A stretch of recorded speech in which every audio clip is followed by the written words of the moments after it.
Hello everyone, welcome to Glance Academy. दोस्तों UP PCS prelims 2025 के लिए करंट अफेयर्स की टेस्ट सीरीज मैंने शुरू की है, जिसमें हम लोगों ने 800 प्लस एमसीक्यूज की सीरीज को कवर करने का टारगेट लिया है, जिसमें अब तक 10 लेक्चर हो चुके हैं और 440 क्वेश्चन कंप्लीट कर दिए गए हैं। आज मैं पूरी कोशिश करूंगा कि आपकी इसी एक क्लास में जो बचे हुए क्वेश्चन है ना, लगभग इसमें 100 क्वेश्चन और बचे हुए, क्योंकि पार्ट 1 है जिसमें 550 क्वेश्चन इंक्लूड किए गए हैं। तो इसको हम पूरा कंप्लीट करने की कोशिश करेंगे और बाकी देखते हैं कितने क्वेश्चन हम कर पाते हैं। प्रयास हमारा रहेगा कि पूरा आज कंप्लीट कर दिया जाए। तो चैनल पे पहली बार हो सब्सक्राइब कर लो दोस्तों।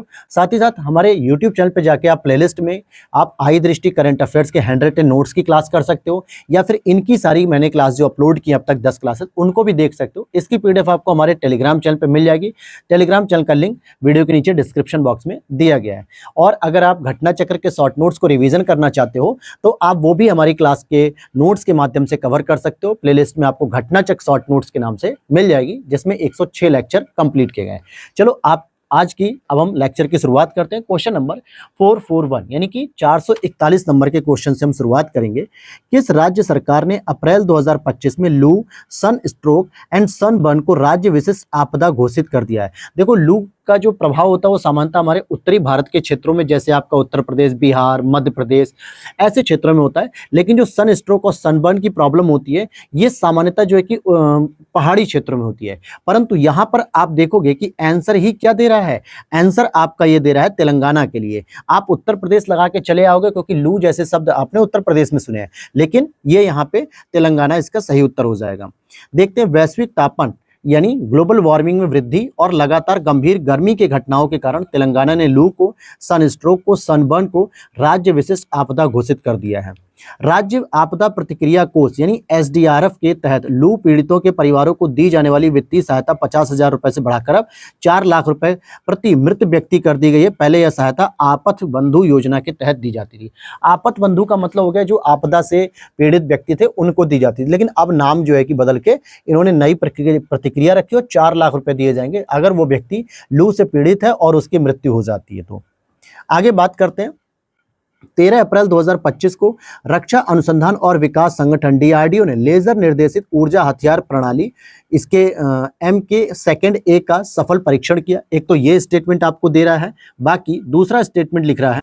तो यहाँ पर दूसरा है, भारत से पहले रूस, चीन, अमेरिका ने इस क्षमता का सफलतापूर्वक प्रदर्शन किया था। भारत अब विश्व में चौथा देश हो गया है। तो यहाँ पर दोनों ही बातें सही हैं, अर्थात डीआरडीओ ने क्या किया, लेजर निर्देशित ऊर्जा हथियार प्रणाली का सफल परीक्षण कर लिया है, जो लेजर से निर्देशित हो गया, लेजर गाइडेड होगी। साथ ही साथ इस तरीके की सफलता अर्जित करने वाला रूस, चीन, अमेरिका के बाद भारत चौथा देश हो गया। तो दोनों ही स्टेटमेंट आपके सही हैं।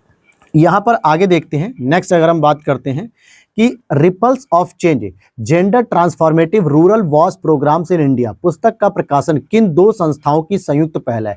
फिर से समझो पहले प्रोग्राम्स को। Ripples of change, gender transformative rural वॉस प्रोग्राम्स इन इंडिया, इस पुस्तक का अगर हमसे पूछा रहा है कि किन की पहल है या इस पुस्तक को किसने जो है कि प्रकाशित किया है, तो ये हो जाएगा आपका पेयजल और स्वच्छता विभाग एवं यूनिसेफ इंडिया। यूनिसेफ का जो इंडिया में ऑफिस है उसके माध्यम से इसको चलाया जा रहा है।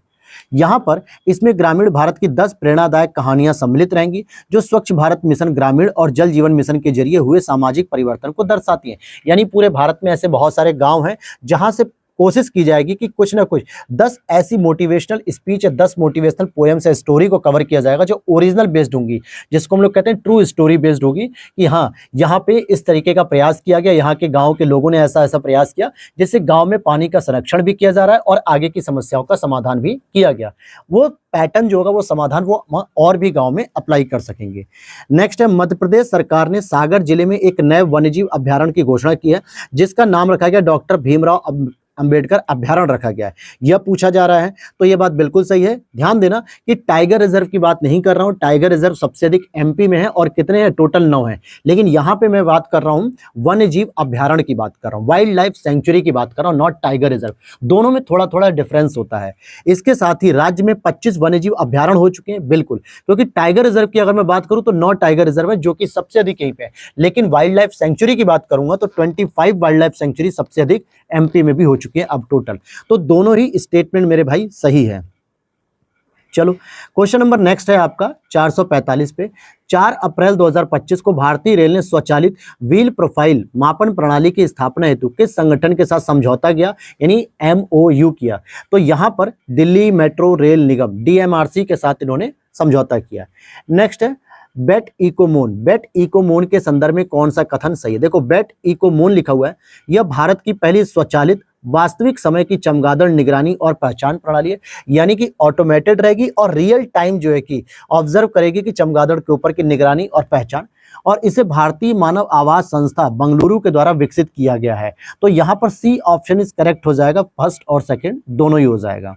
अच्छा, इसकी अगर फुल फॉर्म का मतलब देखोगे, बैट इकोमोन का मतलब बैट इकोलोकेशन मॉनिटरिंग। बैट यहाँ पर का मतलब क्या हो गया, जैसे बैट फ्रूट बैट होता है वैसे ही, तो बैट का मतलब होता है चमगादड़, और इकोलोकेशन मतलब इनकी ओरिजिनल रियल टाइम में लोकेशन हमें पता चलेगी, इसको मॉनिटर कर सकेंगे।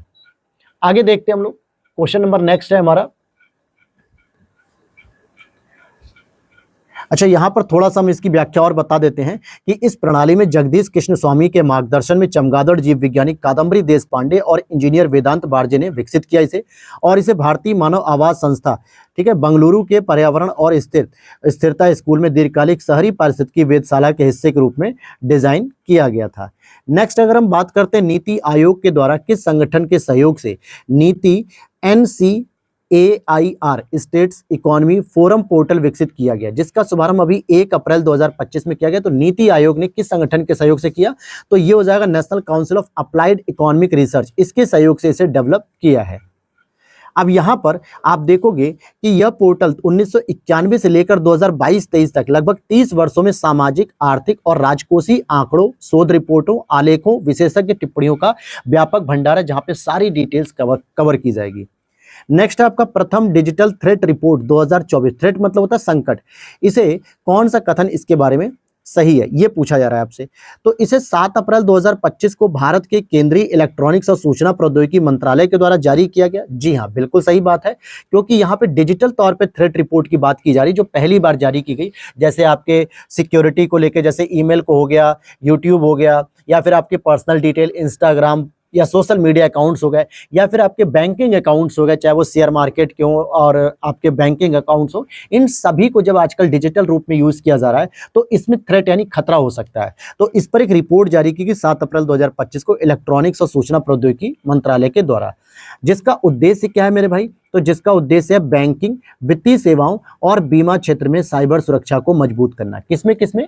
बैंकिंग, वित्तीय सेवाओं और बीमा क्षेत्र में साइबर सुरक्षा को मजबूत करना।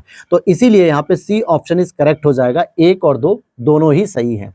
हम बात करते हैं कि यह रिपोर्ट भारतीय कंप्यूटर आपातकालीन प्रतिक्रिया दल सर्ट इन द्वारा कंप्यूटर सुरक्षा घटना प्रतिक्रिया दल और सीसा यानी एक वैश्विक फॉरेंसिक जो संचालित साइबर सुरक्षा कंपनी, इसके सहयोग से इसे विकसित किया गया है।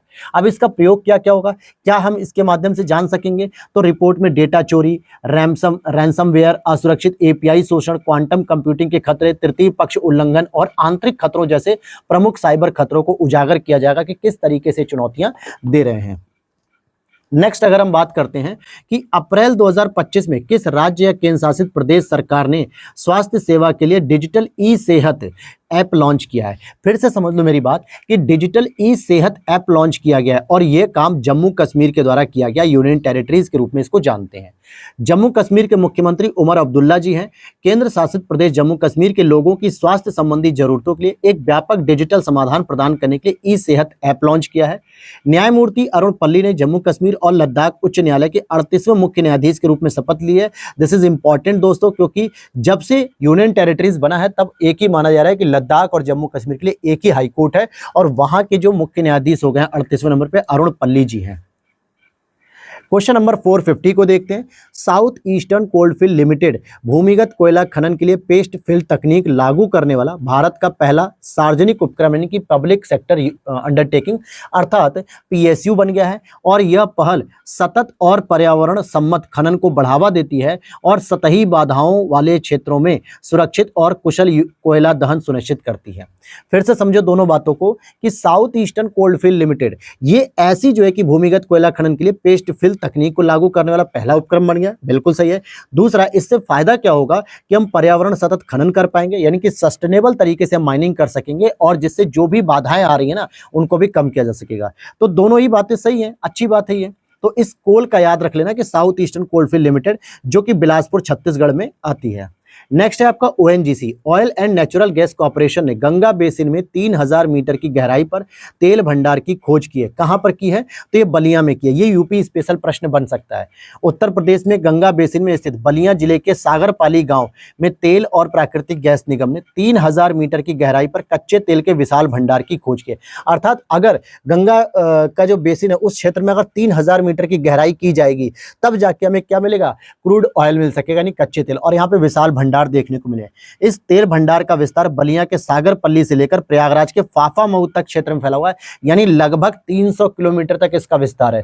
सोचो, बलिया से लेके आपका चंदौली, बनारस, मिर्जापुर, प्रयागराज, इतनी लंबी दूरी तक जो है कि ये पूरा ऑयल रिजर्व हमारी जमीन के नीचे स्टोर किया हुआ है। तो ये खोजा गया है आपके बलिया के सागरपल्ली गांव में। डेफिनेटली ऐसे प्रश्न आयोग जो है कि पूछ सकता है आपसे।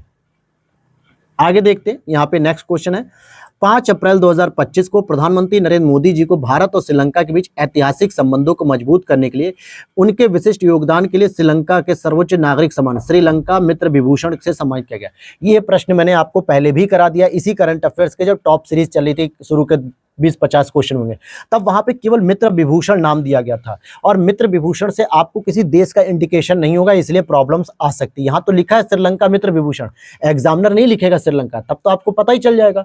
तो श्रीलंका के द्वारा दिया गया, और प्रधानमंत्री मोदी जी को मिलने वाला ये 22वां अंतर्राष्ट्रीय पुरस्कार है। तो जी हाँ, दोनों बातें सही हैं, क्योंकि अब तक मोदी जी को 2014 से लेकर 24 तक 22 ऐसे अंतर्राष्ट्रीय अवार्ड्स मिल चुके हैं। तो यहां पर सी ऑप्शन हो सकता है सही। बिल्कुल, मुझे तो ऐसा भी लगता है कि अगर कभी वर्ल्ड में ऐसी कोई रैंकिंग निकाली गई कि दुनिया का कौन सा ऐसा सर्वश्रेष्ठ नेता है जिसको दुनिया के सबसे अधिक अवार्ड मिले, तो शायद मोदी जी जीत जाएंगे, क्योंकि मोदी जी हर जगह फेंकने में आगे हैं, तो जीतने में भी आगे रहेंगे वो। अच्छा, बात करते हैं श्रीलंका का ये जो नागरिक सम्मान है सर्वोच्च मित्र विभूषण, इसकी शुरुआत पहली बार 2008 में की गई थी, और यह सम्मान मालदीव के पूर्व राष्ट्रपति मौमून अब्दुल गयूम और फिलिस्तीनी नेता यासर अराफात को दिया जा चुका है। ठीक है, इससे पहले आगे बात करते, केंद्रीय गृह मंत्री अमित शाह ने महाराजा अग्रसेन की प्रतिमा का अनावरण हाल ही में कहां पे किया? तो हरियाणा में किया, महाराजा अग्रसेन की। 31 मार्च 2025 को हरियाणा के हिसार में महाराजा अग्रसेन की भव्य प्रतिमा का अनावरण किया और आईसीयू सुविधा का उद्घाटन किया, पीजी हॉस्टल की भी आधारशिला रखी है। नेक्स्ट है आपका 4 अप्रैल 2025 को प्रसिद्ध अभिनेता और निर्देशक मनोज कुमार का मुंबई में निधन हो गया। उन्हें 2024 में दादा साहब फाल्के पुरस्कार से सम्मानित किया गया था। देखिए, पहला स्टेटमेंट तो सही है कि हाँ भैया इनका निधन हो गया, लेकिन दादा साहब फाल्के पुरस्कार से सम्मानित इनको नहीं किया गया था। क्लियर है? ये 47वें दादा साहब फाल्के पुरस्कार इनको 2015 में मिला था, न कि 2024 में। नेक्स्ट है, हाल ही में लेप्टोब्रैकियम आर्याटियम नामक एक नई मेंढक की प्रजाति की खोज पूर्वोत्तर के किस राज्य में की गई? तो असम में की गई है। ये एक नई मेंढक की प्रजाति है जिसकी खोज गुवाहाटी असम के पास गारभंगा रिजर्व फॉरेस्ट में 21 साल की लंबे अध्ययन के बाद की गई है, और इसे पहली बार 2004 में अध्ययन किया गया था, और लेकिन इसे गलत तरीके से पहचाना गया था, इसलिए इसकी खोज का स्थान दीपोर बिल के पास है, जो एक रामसर स्थल भी है, गंगा गारभंगा रानी दीपर जो है कि हाथी गलियारे का भी हिस्सा है। नेक्स्ट अगर हम बात करते हैं, 1 अप्रैल 2025 को घाना की सार्ली बोचवे ने राष्ट्रमंडल के 7वें महासचिव के रूप में पदभार संभाला। बिल्कुल सही बात है, और इसके साथ ही यह पदभार संभालने वाली अफ्रीका की पहली महिला बन गई। देखो, दोनों स्टेटमेंट सही है। ये घाना के, ये याद होना चाहिए, सार्ली बोचवे जो कि राष्ट्रमंडल के 7वें महासचिव के रूप में पदभार ग्रहण किया, अध्यक्ष के रूप में नहीं, महासचिव, और किसी भी अफ्रीकन कंट्री की पहली महिला होंगी। दोनों बातें यहाँ पे सही हो जाएंगी, सी ऑप्शन। सार्ली बोचवे ने 1 अप्रैल 2025 को राष्ट्रमंडल राष्ट्रों के महासचिव का पद संभालने वाली पहली अफ्रीका महिला बन गई हैं। उन्होंने डोमिनिका की पैट्रिसिएटा स्कॉटलैंड की जगह ली है। आगे बात करते हैं, किस राज्य की मियार घाटी में वुली फ्लाइंग गिलहरी का पहला फोटोग्राफिक साक्ष्य दर्ज किया गया? तो हिमाचल प्रदेश। तो देखो, वुली फ्लाइंग गिलहरी तो छोड़ दो, आपको ये पता होना चाहिए मियार घाटी कहाँ पे। ये ज्योग्राफी के हिसाब से पूछा जा सकता है, इंडियन ज्योग्राफी का। यह उत्तर पश्चिमी हिमालय क्षेत्र में पाई जाने वाली रात्रिचर गिलहरी है, जो रात में एक्टिव रहती है, जो अपने घने एवं ऊनी बालों व ग्लाइडिंग क्षमता के लिए प्रसिद्ध है। ग्लाइडिंग मतलब कूद कूद के, और इसे वेस्टर्न वुली फ्लाइंग गिलहरी भी कहा जाता है, क्योंकि ये उड़ते हुए जो है कि अपना सारा काम कर लेती है। तो हिमाचल प्रदेश में खोजी गई है। यह खोज हिमाचल प्रदेश वन विभाग के वन्यजीव प्रकोष्ठ एवं नेचर कंजर्वेशन फाउंडेशन द्वारा मिलकर किए गए भारत में हिम तेंदुओं संख्या आकलन के अंतर्गत की गई थी, क्योंकि हिम तेंदुओं का जो स्नो लेपर्ड पॉपुलेशन है वो भी प्रोग्राम से यहाँ पे दिया जा रहा है। नेक्स्ट है, असम सरकार के द्वारा मुख्यमंत्री महिला उद्यमिता अभियान के संबंध में निम्न कथनों पर विचार कीजिए। तो यहाँ पर अब हम इस योजना के बारे में पढ़ेंगे। क्वेश्चन नंबर 458 है हमारा। असम सरकार के मुख्यमंत्री महिला उद्यमिता अभियान के बारे में पूछा जा रहा है। 1 अप्रैल 2025 को असम सरकार ने महिलाओं को आत्मनिर्भरता को बढ़ावा देने हेतु अब तक की सबसे बड़ी महिला उद्यमिता सहायता योजना मुख्यमंत्री महिला उद्यमिता अभियान की शुरुआत की है। तो बिल्कुल सही बात है, ये असम सरकार के द्वारा की गई है और इस योजना के तहत सरकार 25 लाख महिलाओं को स्वरोजगार के लिए प्रारंभिक पूंजी यानी कि सीड कैपिटल प्रदान करेगी। अब इसको देख, तो यहाँ पर एक छोटी सी गलती है कि 25 लाख नहीं 30 लाख महिलाओं को कवर किया जा रहा है और इसी वजह से ये अब तक की महिलाओं को उद्यमिता मतलब आत्मनिर्भरता को बढ़ावा देने के लिए सबसे बड़ी योजना है। कहाँ की? असम सरकार की। तो भाई मेरे यहाँ 25 लाख नहीं होना चाहिए था, यहाँ पे 30 लाख महिलाओं को होगा, जो कि प्रारंभिक पूंजी दी जाएगी ताकि वो स्टार्टिंग में अपने स्टार्टअप को शुरू कर सकें। तो दूसरा गलत हो गया, केवल पहला सही होगा, अर्थात ए ऑप्शन इज करेक्ट हो जाएगा। यहाँ पर आप देख सकते हो कि इस लॉन्च की गई थी इस योजना को 1 अप्रैल 2025 में और असम भर में केवल 30 लाख महिलाओं को और प्रति लाभार्थी 10,000 रुपए जो है कि उनको दिए जाएंगे। क्वेश्चन नंबर नेक्स्ट है, 3 से 4 अप्रैल 2025 को प्रथम राष्ट्रीय पेंशन शोध सम्मेलन 2025 भारत मंडपम नई दिल्ली में आयोजित किया गया था। पहला स्टेटमेंट। दूसरे की अगर हम बात करें तो इस कार्यक्रम का आयोजन PFRDA, क्योंकि इंडिया में जो पेंशन से संबंधित जितनी भी गतिविधि होती है उसको कौन ट्रैक करता है? PFRDA ट्रैक करता है, ने प्रबंधन संस्थान अहमदाबाद यानी IIM के सहयोग से किया गया। बिल्कुल सही बात है दोनों, यानी इस कार्यक्रम का आयोजन एक तो PFRDA ने किया है, पेंशन निधि विनियामक एवं विकास प्राधिकरण इसको बोलते हैं, दूसरा IIM अहमदाबाद, तो इन दोनों के सहयोग से हुआ, इसलिए सी ऑप्शन इज करेक्ट हो जाएगा। आगे देखते हैं हम लोग, हमारा नेक्स्ट टॉपिक है आपका कि केंद्रीय रक्षा मंत्री और उत्तर प्रदेश के मुख्यमंत्री ने लखनऊ में भारत के सबसे बड़े टाइटेनियम और सुपर एलॉय मटेरियल्स प्लांट का उद्घाटन किया। बिल्कुल सही बात है, केंद्रीय रक्षा मंत्री आपके राजनाथ सिंह जी थे और यह प्लांट PTC इंडस्ट्रीज लिमिटेड की सहायक कंपनी एरोलॉय टेक्नोलॉजी लिमिटेड द्वारा संचालित है, जो 50 एकड़ क्षेत्र में फैला हुआ है और इसकी वार्षिक उत्पादन क्षमता कितनी? 6000 टन है। तो यहाँ पे सी ऑप्शन इज करेक्ट हो जाएगा, 1 और 2 दोनों ही सही है। आगे देखते हैं यहाँ पर, अगर हम इसकी बात करें तो यह परियोजना उत्तर प्रदेश और रक्षा औद्योगिक गलियारे के अंतर्गत विकसित की जा रही है, जिसका उद्देश्य भारत को वैश्विक रक्षा विनिर्माण के रूप में विकसित किया जाएगा। नेक्स्ट है, 22 मई 2025 को प्रधानमंत्री नरेंद्र मोदी जी के द्वारा वीडियो कॉन्फ्रेंसिंग के माध्यम से 103 अमृत स्टेशनों का उद्घाटन किया गया और निम्नलिखित में से कौन सा इस कार्यक्रम से संबद्ध नहीं है? तो कब शुरू किया गया इस कार्यक्रम को? 22 मई 2025 को उद्घाटित किया गया, 103 अमृत स्टेशन उद्घाटित किए गए। इनमें कौन से स्टेटमेंट की बात हम करेंगे कि कौन सा सही नहीं है? अगर आप यहाँ पर देखोगे कि इस उद्घाटन कार्यक्रम का आयोजन राजस्थान के बीकानेर में किया गया, बिल्कुल सही है। इस स्टेशन के विकास पर लगभग 1100 करोड़ रुपए खर्च की लागत आएगी, बिल्कुल सही। और 103 स्टेशनों में से 19 स्टेशन आपके उत्तर प्रदेश में स्थित है, यह भी सही है। उद्घाटन किए गए सभी अमृत स्टेशन केवल उत्तर भारत राज्यों में स्थित है, नहीं मेरे भाई, आप यहां पर देख सकते हो डी वाला गलत है। कैसे? देखो, 19 तो होगा यूपी में, इंपॉर्टेंट प्रश्न है, 18 गुजरात में, 15 महाराष्ट्र, 9 तमिलनाडु, 6 मध्य प्रदेश, 5 छत्तीसगढ़, कर्नाटक और छत्तीसगढ़ 5 है, 8 राजस्थान में है। तो देखा जाए तो भाई तमिलनाडु भी शामिल है, कर्नाटक भी शामिल है, महाराष्ट्र भी शामिल है, तो दक्षिण भारत तो इसमें इंक्लूड है। तो उत्तर भारत थोड़ा होगा केवल, जो है कि दक्षिण भारत भी इंक्लूड है इसमें। अब अमृत भारत स्टेशन योजना, यह योजना 2022 में शुरू की गई थी, जिसका उद्देश्य देश भर में रेलवे स्टेशनों को चरणबद्ध रूप से आधुनिकीकरण और सिटी सेंटर के रूप में डेवलप किया जाएगा। यहाँ चरणबद्ध का मतलब है कि 2022 में कुछ किए गए, 23 में कुछ जाएंगे, 24 में किए जा रहे हैं, 25 में किए जा रहे हैं, इस तरीके से। नेक्स्ट है आपका 3 जुलाई से 9 अगस्त 2025 तक आयोजित होने वाली अमरनाथ यात्रा के सुचारू व सुरक्षित संचालन के लिए सुरक्षा बलों ने किस नाम से एक व्यापक सुरक्षा अभियान शुरू किया है? तो ऑपरेशन शिवा। भाई अमरनाथ यात्रा पे तो कहीं ना कहीं महादेव के लिए है, तो बच्चे कंफ्यूज हो सकते थे शिवा और कैलाश में, तो ये वाला स्टेटमेंट सही है, ऑपरेशन शिवा के नाम से। इसका उद्देश्य अमरनाथ यात्रा को सुरक्षित और शांतिपूर्ण बनाना है, ताकि ताकि श्रद्धालु बिना किसी भय के अपनी आस्था की यात्रा पूरी कर सकें। और ऑपरेशन शिवा एक वार्षिक बहु एजेंसी प्रयास है जिसमें भारतीय सेना शामिल है, अर्धसैनिक बल शामिल है, जम्मू कश्मीर की भी जो है कि पुलिस शामिल है और खुफिया एजेंसी भी शामिल है इसमें। इस वर्ष पहलगाम हमले के मद्देनजर सुरक्षा उपायों को और भी अधिक कठोर प्रयास किया गया है कि और भी चौकन्ना किया जाए सुरक्षा व्यवस्था को। नेक्स्ट है बफर में सफर योजना। बफर में सफर योजना के संदर्भ में कौन सा कथन सही है? इसे 26 मई 2025 को उत्तर प्रदेश वन एवं वन्यजीव विभाग द्वारा शुरू किया गया, बिल्कुल सही है।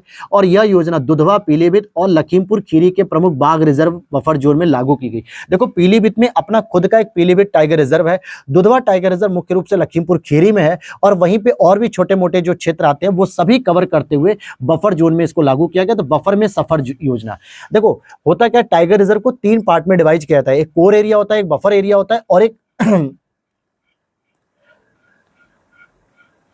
तो ये 3 में से जो बफर एरिया होता है ना, वहां पे आप जो घूमने जाते हैं टूरिस्ट के रूप में, तो उनके बारे में ये प्रयास किया जा रहा है।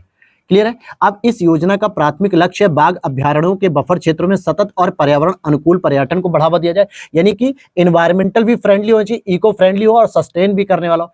यह पहल उत्तर प्रदेश को भारत में अग्रणी इको टूरिज्म गंतव्य बनाने में सहायक होगी। कार्यान्वयन का क्षेत्र है ये योजना दुधवा, पीलीभीत और लखीमपुर खीरी के प्रमुख बाघ रिजर्व बफर जोन में लागू की जा रही है। सुहागी, बरवा और कतरनिया घाट वन्यजीव अभ्यारण्य जैसे पारिस्थितिकी रूप से महत्वपूर्ण क्षेत्रों को भी इसमें शामिल किया गया है।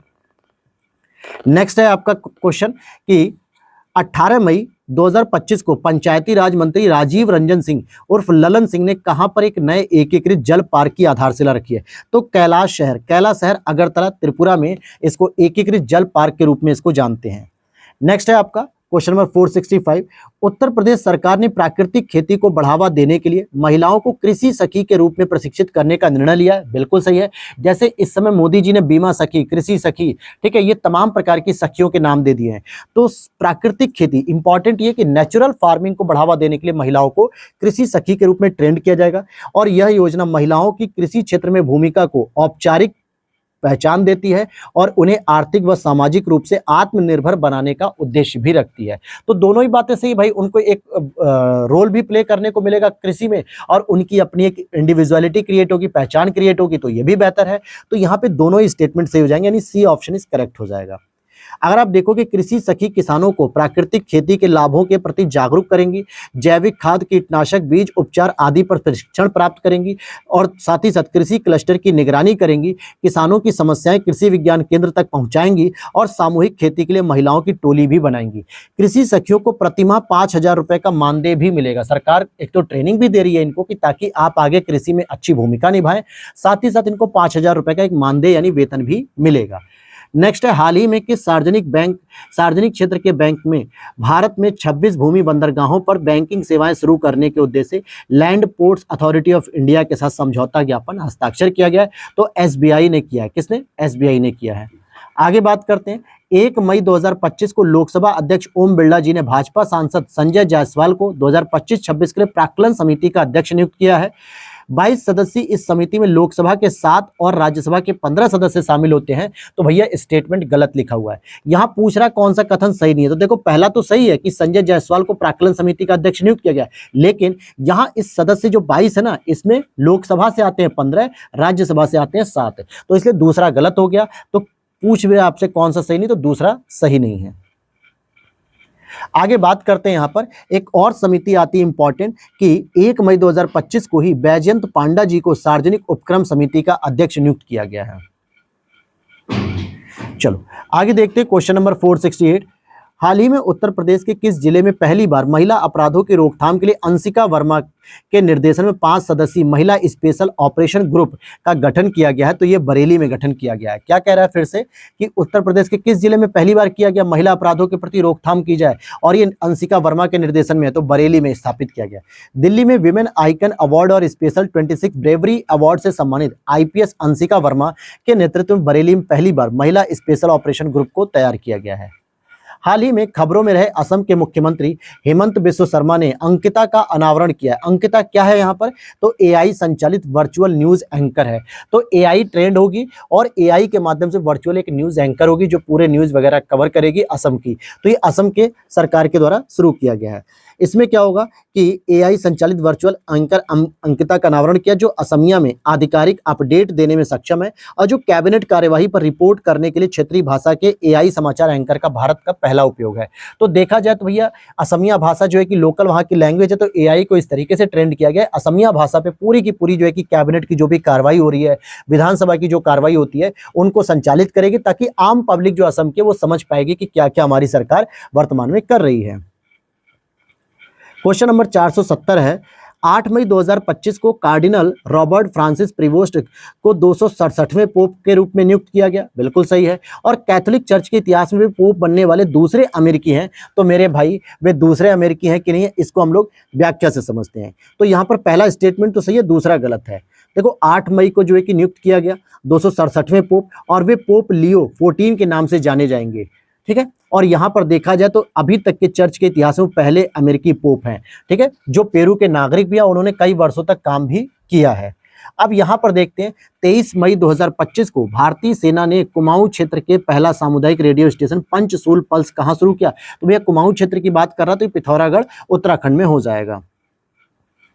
नेक्स्ट है आपका 472, 16 मई 2025 को राष्ट्रीय महिला आयोग ने किस राज्य में स्थित स्वामी विवेकानंद सुभारती विश्वविद्यालय में कैंपस कॉलिंग नामक एक नई पहल की शुरुआत की है? तो ये उत्तर प्रदेश में है, क्योंकि सुभारती जो विश्वविद्यालय है वो यूपी के अंतर्गत आता है, मेरठ में। सुभारती यूनिवर्सिटी के नाम से इसको जानते हैं नॉर्मली।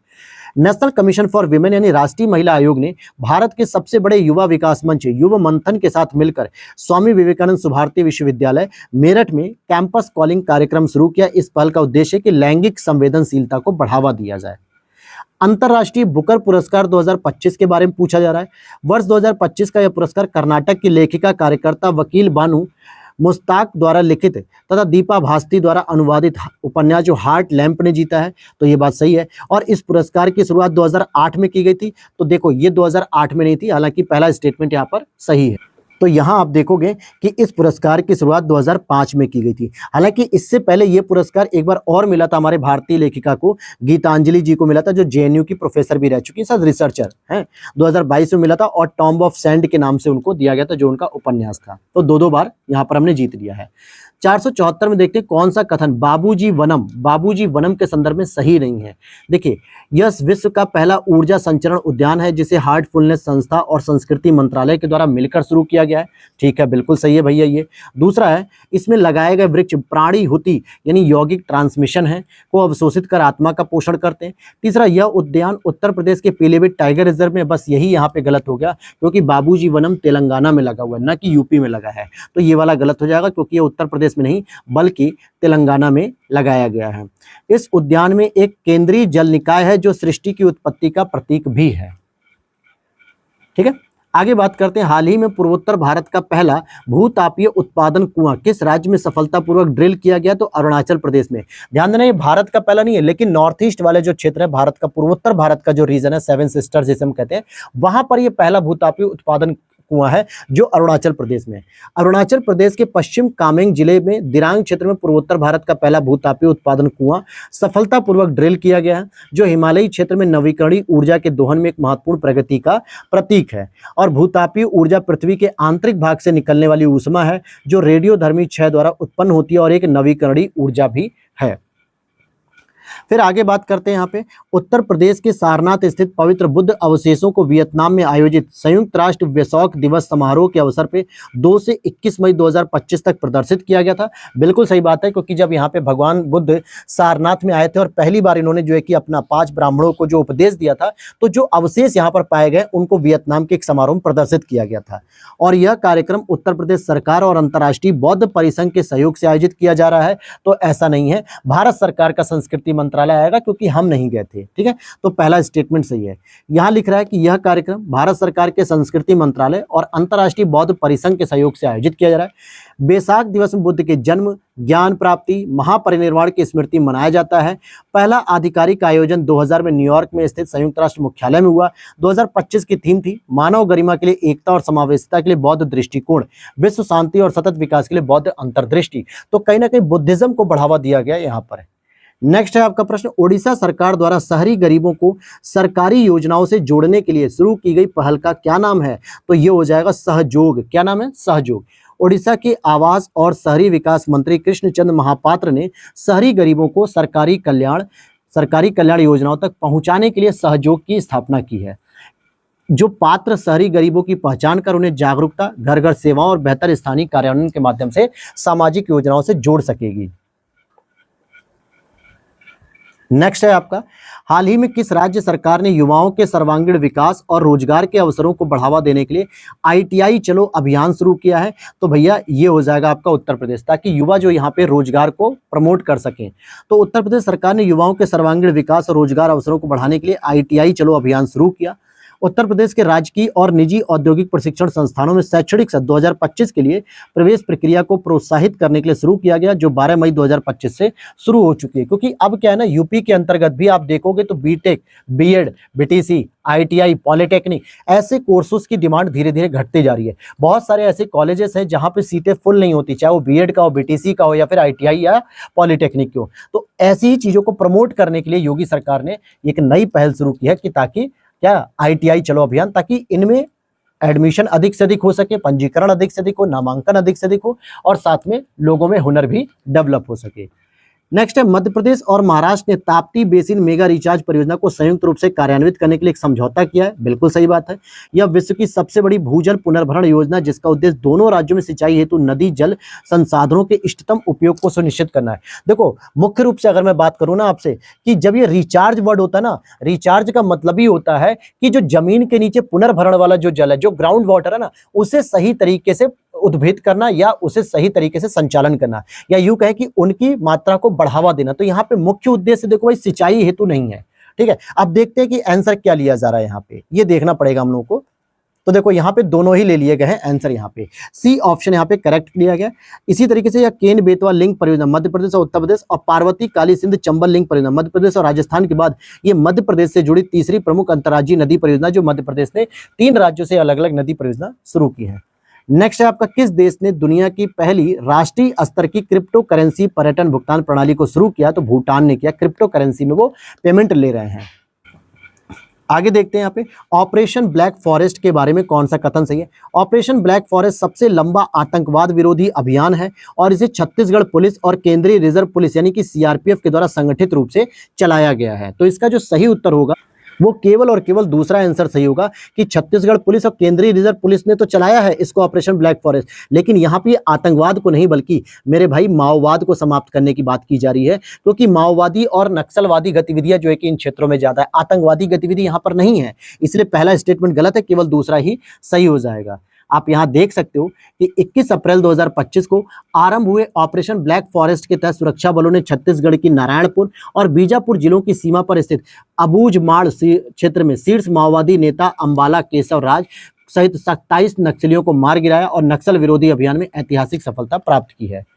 नेक्स्ट अगर हम बात करेंगे, भारत का पहला और एकमात्र भेड़िया अभ्यारण्य महुआ दानर भेड़िया अभ्यारण्य किस राज्य में स्थित है? तो ये झारखंड में स्थित है। तो भेड़िया का अभ्यारण्य कहां पर है? झारखंड में हो गया। उत्तर प्रदेश सरकार ने किस संगठन के साथ मिलकर यूपी एग्रीज उत्तर प्रदेश कृषि विकास और ग्रामीण उद्यम पारिस्थितिकी तंत्र सुदृढ़ीकरण और AI प्रज्ञा पहल को शुभारंभ किया? तो ये मैंने बजट में बहुत अच्छे से पढ़ा रखा यूपी के बजट में, जिसमें 200 करोड़ रुपए वर्ल्ड बैंक के द्वारा दिए जा रहे हैं। वर्ल्ड बैंक के द्वारा इसको शुरू किया गया है। आगे बात करते हैं, यूपी एग्रीज की जो पहल का उद्देश्य है वो बुंदेलखंड और पूर्वांचल के 28 जिलों में कृषि को बदलना है। यह पहल उत्पादकता को बढ़ावा देने और उन्नत प्रौद्योगिकी संचालित कृषि विधियों को बढ़ावा देना है।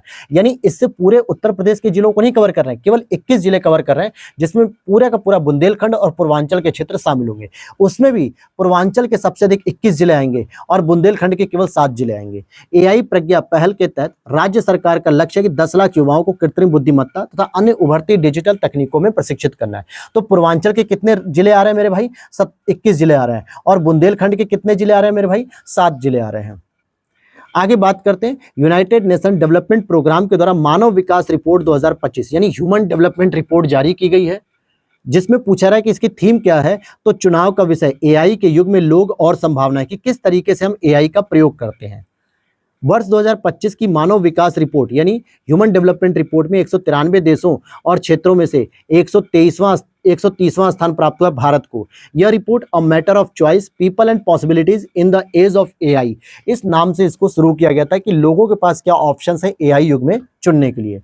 नेक्स्ट है आपका ऑरेंज इकोनॉमी, अभी हाल ही में चर्चा में रही, किससे संबंधित है? तो रचनात्मकता, सांस्कृतिक और बौद्धिक संपदा। ये भी मैंने आप लोगों को पूरी तरीके से घटना चक्र की आई दृष्टि मैगजीन के तहत पढ़ा दिया है। प्रधानमंत्री जी ने WAVES 2025 world audio visual and entertainment सहित समिट में भारत की वैश्विक रचनात्मक अर्थव्यवस्था में बढ़ती भूमिका को रेखांकित किया, जहां उन्होंने ऑरेंज इकोनॉमी की संकल्पना पर बल दिया और रचनात्मकता संस्कृति और बौद्धिक संपदा पर आधारित होती है। ये वाली बात समझ में आ गई। आगे चले हम लोग। देखो ऑरेंज इकोनॉमी किसे कहते हैं ये बताया जा रहा है कि रचनात्मक अर्थव्यवस्था, जिसे ऑरेंज इकोनॉमी भी कहा जाता है, ऐसे ज्ञान आधारित क्रियाकलापों को दर्शाती है जो संस्कृति, रचनात्मकता, प्रौद्योगिकी, बौद्धिक संपदा को एकीकृत करते हुए आर्थिक, सामाजिक एवं सांस्कृतिक विकास को गति प्रदान करते हैं। सतत विकास लक्ष्यों को प्राप्त करने में इसकी भूमिका महत्वपूर्ण होती है। नेक्स्ट आपका financial fraud risk indicator. Financial fraud risk indicator के संदर्भ में कौन सा कथन सही है? टेलीकॉम विभाग द्वारा इसे साइबर धोखाधड़ी से निपटने के लिए लॉन्च किया गया, बिल्कुल सही। और यह उपकरण टेलीकॉम विभाग के डिजिटल इंटेलिजेंस प्लेटफॉर्म के तहत विकसित किया गया, यह भी सही है। तो दोनों ही स्टेटमेंट आपके सही हो जाएंगे। फिर आगे बात करते हैं, हाल ही में चर्चा में रहे अहमदाबाद में स्थित चंदोला झील किस प्रकार की झील है? तो ये कृत्रिम झील है यानी आर्टिफिशियल झील है। कहाँ की है? गुजरात अहमदाबाद की है। क्यों चर्चा में है? क्योंकि चंदोला झील क्षेत्र में राज्य प्रशासन द्वारा की गई अतिक्रमण हटाने की कार्रवाई को वैध ठहराया गया गुजरात हाईकोर्ट के द्वारा कि ये जो इंक्रोचमेंट है, इसको जो हटाया जा रहा है सरकार के द्वारा, ये लीगल है। इससे क्या होगा? झील का जो है कि प्राकृतिक जो स्वरूप है वो वापस आ जाएगा। नेक्स्ट है आपका 28 अप्रैल 2025 को भारत ने संयुक्त राष्ट्र के समक्ष अपने समुद्री दावे में लगभग 10,000 वर्ग किलोमीटर की वृद्धि करते हुए मध्य अरब सागर में अपने विस्तारित महाद्वीप शेल्फ का दावा प्रस्तुत किया है। और इस दावे में विवादित सरक्रीक क्षेत्र को शामिल नहीं किया गया है। तो देखो पहला स्टेटमेंट तो सही है, दूसरा लेकिन गलत है, क्योंकि इसमें सरक्रीक को भी शामिल किया गया है। ठीक है, नहीं एक मिनट, हाँ ठीक है। भारत ने अपने इस दावे में 10,000 वर्ग किलोमीटर क्षेत्र जोड़ा है, जिसमें विवादित सरकी क्षेत्र को शामिल नहीं किया गया, जिससे पाकिस्तान की आपत्तियों से बचा जा सके। यहां पर दोस्तों दोनों स्टेटमेंट सही हो जाएगा। ठीक है, ये पहला वाला तो सही है ही है, दूसरा कि भाई इस दावे में विवादित सरकी क्षेत्र को शामिल नहीं किया गया, ये भी सही है। दोनों ही स्टेटमेंट यहां पर सही हो जाएंगे। नेक्स्ट है, हाल ही में राज मिश्रा को ब्रिटेन के बोलिंगबोरो शहर का नया मेयर चुना गया है। इनका संबंध उत्तर प्रदेश के किस जिले से? तो ये उत्तर प्रदेश के मिर्जापुर के रहने वाले राज मिश्रा साहब। वैश्विक पवन ऊर्जा रिपोर्ट 2025 यानी कि ग्लोबल विंड एनर्जी रिपोर्ट 2025 जारी की गई है। यह रिपोर्ट 9 अप्रैल 2025 को ग्लोबल विंड एनर्जी काउंसिल के द्वारा जारी की गई है, पहली बात। दूसरा, अगर हमसे पूछा जाए कि 2024 में विश्व स्तर पर 127 गीगावाट की नई पवन ऊर्जा स्थापित हुई है, तो देखो 127 नहीं बल्कि 117 गीगावाट उत्पन्न हुई थी। तो पहला स्टेटमेंट तो सही है, लेकिन 127 नहीं मेरे भाई, 117 गीगावाट उत्पन्न हुई, तो केवल पहला स्टेटमेंट सही है। रिपोर्ट के अनुसार 2024 में विश्व स्तर पर 117 गीगावाट की नई पवन ऊर्जा स्थापित हुई। चीन ने सबसे अधिक लगभग 79,824 मेगावाट जो है कि जोड़ा। इसके बाद अमेरिका का नंबर आता है 4,000, जर्मनी आता है, फिर भारत ने अब तक 3,420 मेगावाट को जोड़ा है। ऑपरेशन सिंदूर में इस्तेमाल किए गए हथियारों में से हैमर एक पूर्ण रूप है। हैमर का अगर आप पूर्ण नाम पढ़ोगे तो highly agile modular munition extend range, ये इसकी फुल फॉर्म है। और अगर आप हाइमर की बात करोगे, हैमर की, तो इसे फ्रेंच में क्या बोला था? AASM यानी आर्मरेंड एयर सोल मॉड्यूलर भी कहा जाता है। चलो, हैमर का जो निर्माण था वो डिफेंस नाम की एक सैफ्रन इलेक्ट्रॉनिक डिफेंस नाम की एक फ्रांसीसी कंपनी ने बनाया था। आगे बात करते हैं, प्रसिद्ध खगोल विज्ञान वैज्ञानिक जयंत नर्लिकर, जिनका हाल ही में निधन हो गया, ये किस संस्था की स्थापना में महत्वपूर्ण भूमिका निभाई थी? तो इन्होंने अंतर विश्वविद्यालय खगोल विज्ञान और खगोल भौतिकी केंद्र, इसकी स्थापना में इन्होंने एक महत्वपूर्ण मतलब अपनी उपलब्धि या यूं कहें कि योगदान दिया था। नेक्स्ट हम चलते हैं 493 पर। यहां पर बात करेंगे अगले क्वेश्चन को। इंदिरा सौर गिरी जल विकासम योजना 2025 के बारे में। इसे आंध्र प्रदेश सरकार के द्वारा शुरू किया गया है। दूसरा, इस योजना का उद्देश्य आदिवासी किसानों को 100% सब्सिडी पर सौर ऊर्जा संचालित सिंचाई सुविधा प्रदान करके भूमि और बागवानी का विकास किया गया। अब जरा सा दिमाग अगर आप लगाते ना कॉमन सेंस का, तो आप इस प्रश्न का उत्तर में तुरंत कहते सर पहला स्टेटमेंट तो गलत है।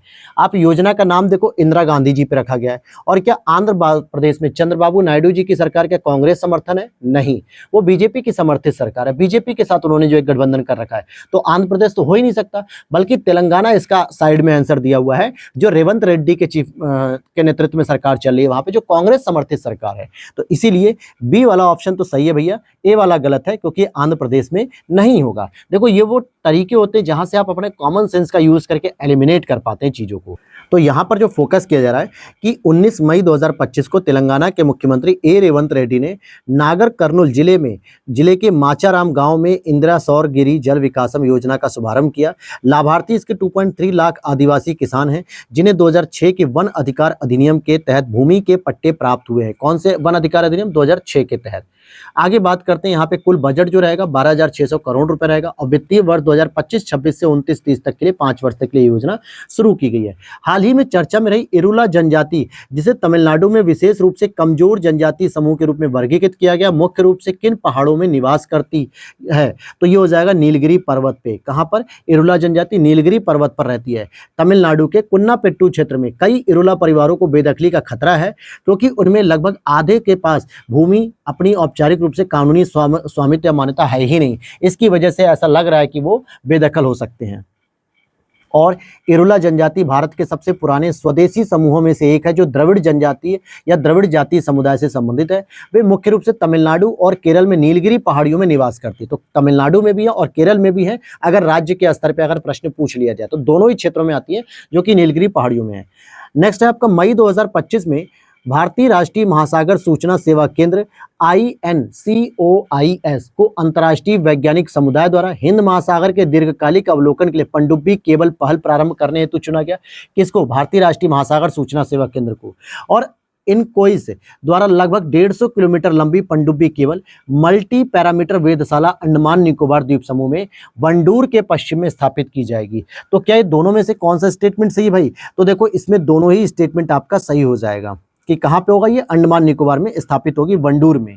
आगे बात करते हैं, हाल ही में केंद्रीय गृह मंत्रालय द्वारा नक्सलियों के उन्मूलन करने और माओवाद की राजनीतिक विचारधारा को खत्म करने के उद्देश्य से किस ऑपरेशन को शुरू किया गया है? तो गृह मंत्रालय ने कौन सा ऑपरेशन शुरू किया है? तो ये हो जाएगा ऑपरेशन कगार, जिसके लिए क्या खत्म किया जाएगा? माओवादी जैसी राजनीतिक विचारधाराओं को पूरी तरीके से उन्मूलन किया जाएगा इसका। भारतीय तटरक्षक बल का वार्षिक मिशन ऑपरेशन ओलिविया मुख्य रूप से किसके संरक्षण के लिए है? तो भैया ओलिव रिडले कछुए, जो कि ओडिशा के तट पे पाए जाते, तो ओलिविया वहीं से नाम निकाला गया है। भारतीय तटरक्षक बल के वार्षिक अभियान ऑपरेशन ओलिविया ने ओडिशा में रूसी कुल्या नदी के मुहाने पर घोंसला बनाने वाले 6.98 लाख से अधिक ओलिव रिडले कछुओं की रक्षा करके बड़ी सफलता हासिल कर ली इन्होंने।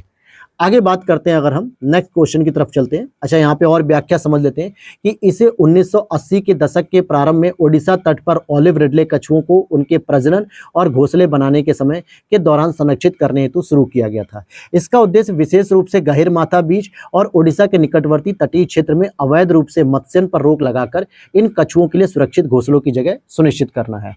नेक्स्ट आपका प्रश्न है कि हाल ही में भारत सरकार ने राष्ट्रीय हरित ग्रीन मिशन या राष्ट्रीय हरित हाइड्रोजन मिशन के तहत green hydrogen certification scheme of India launch किया। बिल्कुल सही है। और यह पहल ग्रीन हाइड्रोजन उत्पादन को प्रमाणित करने के साथ इस क्षेत्र में पारदर्शिता एवं बाजार की विश्वसनीयता सुनिश्चित करने के क्रम में उन्नत ढांचे से निर्माण हो रही है। तो दोनों ही बातें यहाँ पर सही है, इसलिए सी ऑप्शन इज करेक्ट हो जाएगा। अगर आप इसके मंत्रालय की बात करते हो तो नोडल मंत्रालय के रूप में नवीन और नवीकरणीय ऊर्जा मंत्रालय रहेगा, जबकि नोडल प्राधिकरण की बात करोगे तो ऊर्जा दक्षता ब्यूरो को नोडल अथॉरिटी घोषित किया गया है। नेक्स्ट आपका प्रश्न है 499 समृद्ध योजना किस मंत्रालय के द्वारा कार्यान्वित की जा रही है? तो इलेक्ट्रॉनिक्स और सूचना प्रौद्योगिकी मंत्रालय के द्वारा। स्टार्टअप्स के लिए सरकार द्वारा संचालित समृद्ध योजना के नाम पर इलेक्ट्रॉनिक्स एवं सूचना प्रौद्योगिकी मंत्रालय से 3 करोड़ रुपए से अधिक की धोखाधड़ी करने के आरोप में एक चार्टर्ड अकाउंट सहित 2 लोगों लोगों को गिरफ्तार किया गया हाल ही में। तो यहीं पर समृद्धि का जो फुल फॉर्म है स्टार्टअप एक्सेलरेटर ऑफ, जो ये मिनिस्ट्री का नाम है, for product innovation development and growth, electronics और आईटी मंत्रालय के प्रमुख कार्यक्रम है और राष्ट्रीय सॉफ्टवेयर उत्पाद नीति जो 2019 में आई थी तथा स्टार्टअप्स को बढ़ावा देना, इन दोनों पे ही जो है कि फोकस रहेगा। अब हम आते हैं नेक्स्ट क्वेश्चन, हमारा क्वेश्चन नंबर 500। किस संगठन ने दुर्लभ आयुर्वेदिक पांडुलिपियों को द्रव्य रत्नाकर निघंटु और द्रव्य नामकर निघंटु को पुनर्जीवित किया है? तो यहाँ पर आप सही उत्तर देखोगे, आयुष मंत्रालय के तहत केंद्रीय आयुर्वेदिक विज्ञान अनुसंधान परिषद, ये इसका सही उत्तर हो जाएगा। तो द्रव्य रत्नाकर निघंटु 1480 में मुदगल पंडित द्वारा रचित यह ग्रंथ आयुर्वेदिक साहित्य का एक आधारभूत ग्रंथ है। इसमें शास्त्रीय और नवीन दोनों प्रकार के पदार्थों के समानार्थक शब्द, औषधि गुण एवं चिकित्सीय क्रियाएं सम्मिलित हैं। अब यहाँ पर हम अगर बात करते हैं नेक्स्ट, भारतीय रिजर्व बैंक आरबीआई ने 21 मई 2025 को 5 सदस्यों वाला भुगतान विनियामक बोर्ड पीआरबी स्थापित किया है और यह बोर्ड पूर्व के भुगतान एवं निपटान प्रणाली विनियमन पर्यवेक्षण बोर्ड की जगह लेगा। तो यहाँ पर दूसरा केवल स्टेटमेंट से ये पहला गलत है, क्योंकि अगर आप यहाँ पर देखोगे 5 सदस्यों वाला नहीं बल्कि 6 सदस्यों वाली भुगतान विनियामक बोर्ड की स्थापना की जा रही है।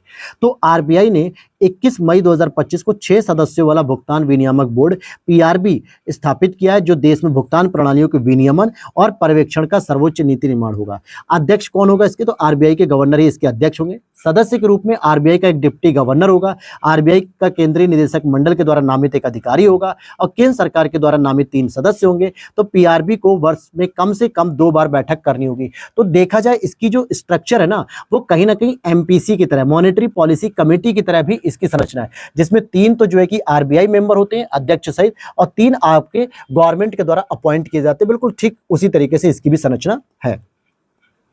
तो आगे चलते हैं। देखो इस पीडीएफ में दोस्तों अभी जो है 800 प्लस की जो एमसीक्यू सीरीज लेकर चल रहा हूं मैं, इसमें अभी आपको इस पीडीएफ में केवल 559 क्वेश्चन देखने को मिलेंगे। बाकी जो आपके लगभग 250 क्वेश्चन और आने वाले हैं वो जल्दी आ जाएंगे जब इस कोचिंग के श्रेष्ठ पीसेस के, तो वो आपको करा दिए जाएंगे। अभी आपको 559 क्वेश्चन के पीडीएफ है और इतनी भी अगर ढंग से कर लेते हो ना तो मेरे भाई मैक्सिमम क्वेश्चन यहाँ से कवर हो जाएंगे। और जो आपको लगेगा कि सर यहाँ पे हमारे कुछ क्वेश्चन कवर नहीं हो रहे हैं, तो आप यहाँ पे आई दृष्टि के शॉर्ट नोट्स को पढ़ लेना जो मैंने यूट्यूब पे करा रखे हैं। अगर आप उन्हें पढ़ लेते हो तो आपका लगभग पूरा का पूरा करंट अफेयर्स कंप्लीट हो जाएगा। उसके लिए फिर कहीं और भटकने की जरूरत नहीं पड़ेगी। तो आज हमने जो क्वेश्चन कंप्लीट किया वो 501 तक हो गए।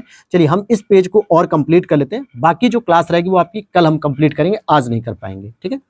सीबीआई द्वारा हाल ही में ऑनलाइन बाल यौन शोषण में शामिल साइबर अपराध नेटवर्क को खत्म करने के लिए शुरू किए गए ऑपरेशन का क्या नाम है, जिसमें बाल यौन शोषण को समाप्त किया जा रहा है? तो ऑपरेशन हॉक के नाम से उसे जानते हैं। सीबीआई ने हाल ही में ऑपरेशन हॉक के तहत कई छापे मारे, जिसका उद्देश्य वैश्विक लिंक के साथ ऑनलाइन बाल यौन शोषण से जुड़े साइबर अपराधों पर नकेल कसना था। क्लियर होगी बात? और इस कार्रवाई में संयुक्त राज्य अमेरिका यूएस के अधिकारियों से मिले इनपुट के बाद हुई और इसमें मंगलौर और दिल्ली से 2 व्यक्तियों की गिरफ्तारी भी की गई। मई 2025 में किसे 72वें मिस वर्ल्ड फेस्टिवल में प्रतिष्ठित मानवतावादी पुरस्कार के लिए चुना गया है? तो सोनू सूद के लिए चुना गया। सोनू सूद जो कि मानवतावादी पुरस्कार, प्रसिद्ध बॉलीवुड अभिनेता सोनू सूद को उनके मानवीय कारणों के प्रति अटूट प्रतिबद्धता के लिए प्रतिष्ठित मानवतावादी पुरस्कार से सम्मानित किया गया। हालांकि कोविड-19 के दौरान उनके सराहनीय सामाजिक कार्यों और मानवता के प्रति उनके योगदान के लिए 72वें मिस वर्ल्ड फेस्टिवल के ग्रैंड फिनाले में मानवतावादी पुरस्कार से उनको सम्मानित किया गया अंतर्राष्ट्रीय स्तर पर। और ये हमारे लिए बहुत अच्छी और गौरवान्वित होने की बात है। आगे चलते हैं। नेक्स्ट है क्वेश्चन नंबर 504। यहाँ पे लिख रहा है कि मई 2025 में, या मई होना चाहिए था, मई 2025 में वर्ष 2025 के लिए पुलित्जर पुरस्कारों की घोषणा की गई है। और इसके बारे में आपको बताना, पुलित्जर पुरस्कार इस वर्ष इंटरनेशनल रिपोर्टिंग का अवार्ड डेक्लेन वॉल्स और staff of the New York times को दिया गया है। खोजी पत्रकारिता का अवार्ड स्टाफ ऑफ राइटर्स को प्रदान किया गया है। तो दोनों को देखिए, खोजी पत्रकारिता का मतलब क्या होता है कि जहां पर आप एक सही और ओरिजिनल पत्रकारिता करते हैं, जगह जगह से आप डाटा और कलेक्शन को कलेक्ट करते हैं ताकि आप रिपोर्ट जो करते हैं, रिपोर्टिंग करते हैं, वो ओरिजिनल और सही होती है। तो यहाँ पर ये दोनों स्टेटमेंट सही हो जाएंगे। हालांकि पत्रकारिता के क्षेत्र में सर्वोच्च पुरस्कार माना था पुलित्जर पुरस्कार। इसकी शुरुआत 1917 में हुई थी। Breaking news reporting staff of the Washington Post और राष्ट्रीय रिपोर्टिंग के लिए staff of the Wall Street Journal को दिया गया है। अब यहाँ पर आज की क्लास का सबसे लास्ट प्रश्न हम लोग करेंगे 505 नंबर। हाल ही में बाल संरक्षण में कानूनी कार्य के लिए विश्व विधिज्ञ संघ WJA से प्रतिष्ठित मेडल ऑफ ऑनर प्राप्त करने वाले पहले भारतीय वकील कौन है? तो भुवन रिभु हैं। कौन है मेरे भाई? भुवन रिभु हैं। तो इस तरीके से आज की क्लास में हम लोगों ने लगभग 50 मिनट की क्लास में 505 क्वेश्चन कंप्लीट कर लिए। अब आपके जो बच रहे हैं क्वेश्चन मेरे भाई, लगभग 53 क्वेश्चन और बच रहे हैं, जो हमारे 53 क्वेश्चन हैं, जो हम नेक्स्ट क्लास में कंप्लीट कर लेंगे। वो होगा हमारा लेक्चर नंबर 12 में। और आज हमारा जो लेक्चर नंबर है वो 11 है। फिर इसके बाद जैसे ही ये करंट अफेयर्स की क्लासेस आ जाएंगे, टॉपिक आ जाएंगे, नोट्स आ जाएंगे, तो मैं आपकी उसकी भी क्लास करा दूंगा। तो मिलते हैं नेक्स्ट वीडियो में। जय हिंद, जय भारत। वीडियो अच्छी लगे तो लाइक कर दें, चैनल पे पहली बार तो सब्सक्राइब करके शेयर जरूर करें।